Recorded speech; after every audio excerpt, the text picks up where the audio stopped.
Red టీవీలో మీ వ్యాపార ప్రకటనల కోసం ఈ నంబర్ని సంప్రదించండి 6281747728.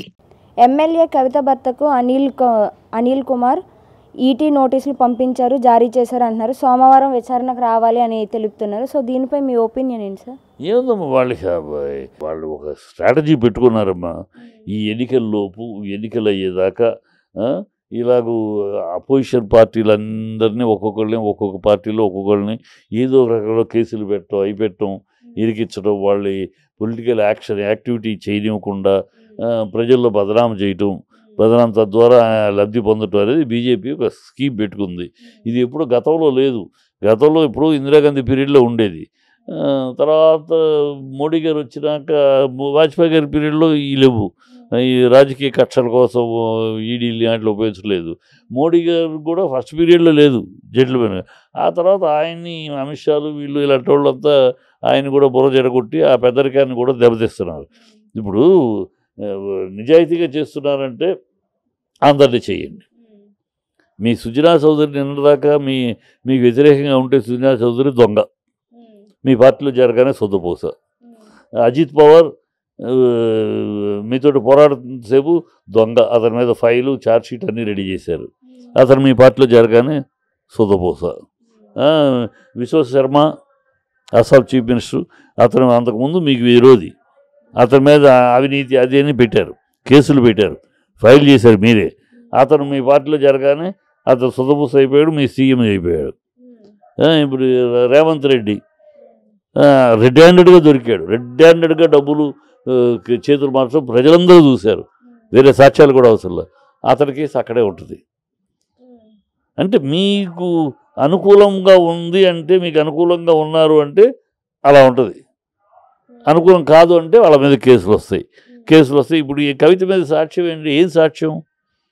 ఎవడు రిమాండ్లో ఉన్న ఒక దొంగ, ఆల్రెడీ రిమాండ్లో ఉన్నాడు. ఆ రిమాండ్లో ఉన్నవాడు కవిత గారు చెబితే నేను చేశానని వాడు అన్నాడట, అది సాక్ష్యం అట. ఎట్లా? ఏం ఆధారాలు? ఒక దొంగ ఇచ్చేది సాక్ష్యం, వాంగ్మూలం సాక్ష్యం అవుద్దా? ఒక దొంగవాడు, వాడు ఆల్రెడీ రిమాండ్లో, వాడు తప్పించుకోవడానికి నాకు సంబంధం లేదండి, ఆవిడ చెబితే మేడం ఉంది, మేడం ఎవరు, నువ్వేనా అని అడుగుతారు. మేడం అంటే కవిత అర్థం ఏం? వాళ్ళు తలుచుకుంటే, రాజుగారు తలుచుకుంటే దెబ్బలకు కొదవేది అన్నట్టు వాళ్ళు ఇష్టం వచ్చినట్టు వాడుతున్నారు. అది ప్రజలు చూస్తున్నారు. ఇప్పుడు ఆ కోవలో భర్తకి ఏదో వ్యాపారాలు ఉన్నాయి, ఆ వ్యాపారాలకి ఈ డబ్బులు ఏమన్నా మళ్ళించారా అని ఒకటి. ఆ పిఏలు ఫోన్లో ఏమన్నా మాట్లాడారా అంటే వ్యాపారం చేయకూడదా? వ్యాపారం చేస్తే ఈ డబ్బులనా లెక్క ఏమిటో? అంటే అక్కడ ఎక్కడో చొక్కని మోకాలకి బోడిగుడ్డుకు ముడేస్తున్నట్టు. వాడెవడో ఒక దొంగగా అరెస్ట్ అయి ఉన్నవాడు, రిమాండ్లో ఉన్నవాడు, వాడు వాంగ్మూలం ఇస్తాడట ఆవిడే చెప్పిందని. ఏమిటి? వాడు చెప్తే వేదం అవుద్దా? అది వాడు చెప్తే సాక్ష్యం అవుద్దా? దానికి చెప్పేందుకు ఎవరైనా ఇంకా వేరే ఆధారాలు ఏమున్నాయి? ఒక దొంగ చెప్పింది వేదం అవుద్దా? సాక్ష్యం అవుద్దా? ఇవన్నీ నడిపిస్తున్నారు. ఎంతోకాలం సాగదు. ఇందిరాగాంధీ ఇలాంటి రూత్లెస్ రాజ్యం నడిపే ప్రజలు తరిమి కొట్టిన రోజులు ఉన్నాయి. అంటే ఇందిరాగాంధీ నడిచిన బాటలోనే రేవంత్ రెడ్డి నడుస్తున్నారని అంటారా? కాంగ్రెస్ బీజేపీ నడిచిన ద్వారాలోనే బీజేపీ నడుస్తుంది, ఇక్కడ రేవంత్ రెడ్డి నడుస్తున్నాడు. రేవంత్ రెడ్డి ఇప్పుడు చూడండి, బెదిరించడాలు, మా పార్టీలకు రా, లేకపోతే నీ మీద కేసులు. ఇదే రాజకీయంగా ఇప్పుడు వాళ్ళు గెలిచింది. మేము చించుకుని పొడిచాము గెలిచామంటారు, మీకు బట్టలోడు తీసామంటారు, పంచులోడు తీసాడు, పిచ్చివాగుడు అయితే ఏమి గెలిచారు మీరు? 64 సీట్లు గెలిచారు, 54 సీట్లు ఓడిపోయారు. 54 సీట్లు ఓడిపోయారు. 39, 8, 7 54 సీట్లు ఓడిపోయారు. 54 సీట్లు ఓడిపోతే అప్పుడు మిమ్మల్ని గోచితో నిలబెట్టారా ప్రజలు? ఏం మాట్లాడతారు? 100 సీట్లు గెలిచి ఉంటే మేము ప్రజలు మమ్మల్ని ఎత్తిరి పెట్టుకున్నారు, ఆహా ఊహం గెలిచేది సాడైతే అట్లా 60కి రావాల్సి వస్తే 64లోకి వచ్చారు మీరు. ఒక 4 సీట్లు, 54 సీట్లు ప్రజలు చీపోమన్నారు మిమ్మల్ని. పద్ధతిలో మాట్లాడాలి. పంచెలు ఓడదీసాం, బట్టలు ఓడదీసాం కాబట్టి మేము అనలేమా? 54 సీట్లు ఓడిపోయారు, మిమ్మల్ని గోచితో నిలబెట్టారు అనలేమా? కొంచెం విచక్షణ కావాలి. ఊరినే ఎగిరెగిరి పడితే మూతిపళ్ళు రాలుతాయి. వాళ్ళు అదే ఇప్పుడు ఎగిరెగిరి పడుతున్నారు, అడ్డదిడ్డంగా చేస్తున్నారు. ప్రజలు సరైన సమాధానం చెప్తారు. సో సిఐఈ చట్టం అని అనేసి ఇప్పుడు ఒకటి వచ్చింది కదా సార్. సో ఇది ముస్లిమ్స్కి వ్యతిరేకం అని అనేసి అంటున్నారు. సో అసలు ఏంటంటారు, ఇది ఎందుకు వచ్చిందంటారు? దీనిపై మీ ఒపీనియన్ ఏంటి సార్? సిఏఏ చట్టం చాలా నిజాయితీపరమైన చట్టం. సిఏఏ ముస్లింలకు వ్యతిరేకం కాదు, ఎవరి యొక్క సిటిజన్షిప్ని తీసేయడానికి చట్టం కాదు. ఈ ఓవైసీ లాంటి సన్నాసులు, ఓవైసీ లాంటి దౌర్భాగ్యులు, ఈ దేశ ద్రోహులైన వీళ్ళు ఈ ఓవైసీ వాళ్ళు మాట్లాడతారు. ఓవైసీ లాంటి వాళ్ళు ప్రజలు రెచ్చగొట్టి ప్రజల్లో సమాజంలో వైషమ్యాలు సృష్టించడానికి మాట్లాడే దౌర్భాగ్య మాటలు ఓవైసీ. ఇది సిఏఏ అనేది పాకిస్తాన్, ఆఫ్ఘనిస్తాన్, బంగ్లాదేశ్ ఈ 3 రాష్ట్రాలలో, ఈ 3 దేశాల్లో ఉన్న మైనారిటీలు. ఈ 3 దేశాల్లో మైనారిటీలు ఎవరు? అక్కడ ముస్లిమ్స్ మైనారిటీ కాదు, ఎందుకంటే అవి ముస్లిం పాలిత దేశాలు. వాళ్ళు ఇస్లామిక్ నేషనల్గా ఎస్టాబ్లిష్ చేసుకున్నారు, సెక్యులర్ కాదు. ఆ 3 కూడా ఇస్లామిక్ కంట్రీలు. ఇస్లామిక్ కంట్రీల్లో ముస్లిం మైనారిటీ ఎవడు కదా? అక్కడ మైనారిటీలు హిందువులు, క్రిస్టియన్సు, పార్సీసు, బుద్ధిస్టు, వీళ్ళకి అక్కడ ఉన్న మైనారిటీ. వాళ్ళ పాలనలో ఆ ముస్లిం పరిపాలన మేము బతకలేకపోతున్నాం, మమ్మల్ని ప్రాసిక్యూట్ చేస్తున్నారు, మా కుటుంబాలు మా జీవితాలు ఇబ్బంది పడుతున్నాయి, మాకు ఇండియన్ సిటిజన్షిప్ ఇవ్వండి అని వాళ్ళు అడుగుతారు అక్కడ మైనారిటీలు. సో మనం దాన్ని అంగీకరించాం. మైనారిటీస్ అక్కడ ఉన్న మైనారిటీస్కి ఇచ్చారు, ముస్లింకి ఇవ్వలేదంటే ముస్లిం మైనారిటీ ఎందుకు అవుతుంది? అక్కడ చిన్న లాజిక్. అవి 3 ముస్లిం దేశాలు, అక్కడ ముస్లిం మైనారిటీ ఎవరు కదా?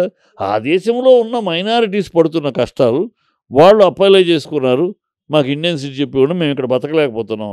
నిజమేది. స్వాతంత్రం వచ్చినప్పుడు పాకిస్తాన్కి ఇండియా విడిపోయినప్పుడు 21% హిందువులు ఉండేవారు పాకిస్తాన్లో. ఇవాళ 1% ఉన్నారు. మన మిగతా 20% ఏమైపోయారు? హిందువులు ఏమైపోయారు?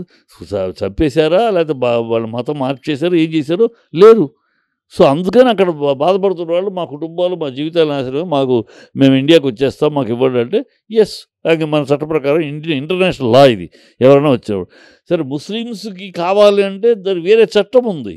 1987 చట్ట ప్రకారం ఎవరైనా ప్రపంచంలో ఏ దేశం నుంచి అయినా కూడా, ఏ దేశానికి వెళ్ళాలన్నా కూడా, మన దేశానికి రావాలంటే మన 1987 చట్టం ఉంది. ఎవరైనా కూడా ముస్లిం అయినా ఇంకొకళ్ళైనా వేరే దేశాల నుంచి మన దేశానికి సెటిల్ చేయకుండా అప్లై చేసుకోవచ్చు. ఇక్కడ 7 సంవత్సరాలు వాళ్ళు ఇక్కడ బతకాలి. 7 సంవత్సరాలు వాళ్ళు ఎలాంటి గొడవ లేదు, వాళ్ళ ద్వారా ఎలాంటి ఇబ్బంది లేదని అయినాక 7 సంవత్సరాల తర్వాత మెంబర్షిప్ ఇస్తారు. ఆ విధానం ఉంది. ఇక్కడ ముస్లిమ్స్ అక్కడ నుంచి ఎవరైనా ముస్లిమ్స్ కూడా కావాలనుకుంటే రావచ్చు ఆ చట్టం ప్రకారం. ఇది సిఐఏ ఓన్లీ మైనారిటీల కోసం. అక్కడ ప్రాసిక్యూట్ చేయబడి జీవితాలు అతలాకుతలమైపోయిన వాళ్ళకి వాళ్ళు అడిగారు, వాళ్ళకి ఇవ్వడానికి చట్టం. అంతేగాని ఎవరి పౌరసత్వాన్ని తీసేయటానికి కాదు. దీన్ని ప్రజల్ని మభ్యపెట్టి సిఐఏ ముస్లింలకి ఎందుకు వ్యతిరేక? ముస్లిమ్స్కి అసలు ముస్లిమ్స్కి అనే మాట లేదు. మైనారిటీ ఇక్కడ.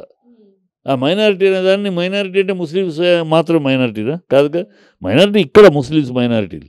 పాకిస్తాన్లో వాడు మైనారిటీ కాదు కదా.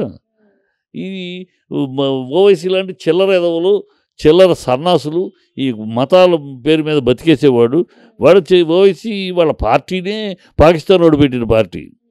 వీళ్ళ మొత్తానికి వాళ్ళ పాకిస్తాన్ వాడు పెట్టాడు. 48లో సిపా యాక్షన్ అప్పుడు పారిపోతూ ఈ పార్టీని వీళ్ళ తాతకప్ప చెప్పి వెళ్ళాడు. అక్కడ నుంచి అదే పార్టీని వీళ్ళు నడుపుకుంటూ వస్తున్నారు. సో వీళ్ళకి ఆ పాకిస్తాన్ జాడ్యం ఉంటుంది. అందుకని ఇలాంటి సొల్లు వాగుడు, గాలి వాగుడు వాగుతూ ఉంటాడు. ఇంకెవరు విద్యతో ఉన్నవాడు ఎవడు మాట్లాడు. అనవసరంగా ముస్లిమ్స్ మీద వ్యతిరేకం అన్నట్టు లేనిపోతే రెచ్చగొట్టి దేశంలో అల్లలు సృష్టించి తద్వారా లబ్ధి పొందాలనేది ఈ ఓవైసీ లాంటి ఏదో. అంతే. CAA is not to remove any citizenship, to grant citizenship to the minorities in Muslim countries. అంతే.